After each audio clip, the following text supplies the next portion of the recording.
السلام علیکم ورحمۃ اللہ وبرکاتہ۔ محترم بھائی، بہنوں کی وراثت کے متعلق بھائی کا سوال ہے۔ تو محترم بھائی، سب سے پہلی بات تو یہ ہے، جو صحیح بات ہے وہ یہ ہے کہ جب وراثت تقسیم ہونا، جو بہنوں کا حصہ بنتا ہو وہ ضرور ادا کرنا چاہیے۔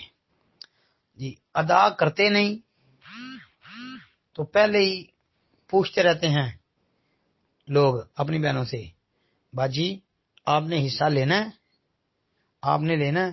بہنیں بیچاری مجبور ہوتی ہیں، وہ دیکھ رہی ہوتی ہیں کہ کہیں جناب ہم نے کہہ دیا کہ لینا ہے تو کہیں ہمارے اوپر جو ہے وہ آزمائشوں کے پہاڑ ہی نہ ٹوٹ پڑیں کہ بھائی ہم سے ناراض ہو جائیں، بھائیوں کی بیگ میں بچے ناراض ہو جائیں، اپنے ماں باپ کے دروازے پہ ہم نہ کبھی جا سکیں، ہمارے لیے یہ پریشانی بن جائے۔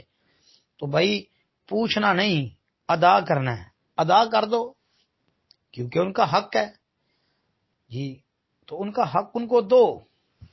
یہ دیتے کم ہیں لوگ، مسئلہ بس پوچھ لیتے ہیں، بہنوں سے بھی پوچھ لیتے ہیں کہ باجی آپ نے لینا ہے، تو باجی سب آپ پریشان ہو جاتی ہیں کہ اب میں کیا کہوں۔ وہ کہتی ہیں نہیں جی میں نے نہیں لینا، آپ لے لو، میں نے کیا کرنا ہے، میرے پاس بڑا ہے۔ لیکن یہ نہیں سوچتے کہ وہ بہنیں بیچاری مجبور ہوتی ہیں۔ پھر اوپر سے کہتے ہیں جی مولوی صاحب ہماری بہن نے خوشی سے چھوڑ دیا۔ بھائی آج تک یہی مسئلہ لوگوں کا سامنے آیا ہے، وہ یہی کہتے ہیں کہ بہنوں نے خوشی سے چھوڑ دیا۔ کبھی کوئی بھائی نہیں کھڑا ہوا کہ جی، کوئی بھائی نے نہیں کبھی کہا کہ میں بھی بھائی خوشی سے اپنی بہنوں کو دے دیتا ہوں۔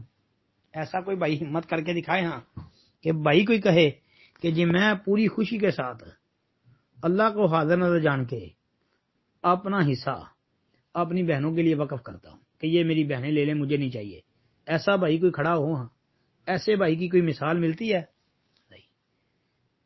بس جناب یہ بڑا مسئلہ اہم ہے وراثت والا، اس کے بارے میں اللہ رب العالمین کا خوف جو ہے وہ دل کے اندر رکھنا چاہیے، پورا اللہ کا ڈر تقوی دل کے اندر ہو، اس کے بعد وراثت تقسیم کرو نا، تو اللہ کے فضل سے پھر کسی کے ساتھ زیادتی نہیں ہوگی۔ جی، السلام علیکم ورحمۃ اللہ وبرکاتہ۔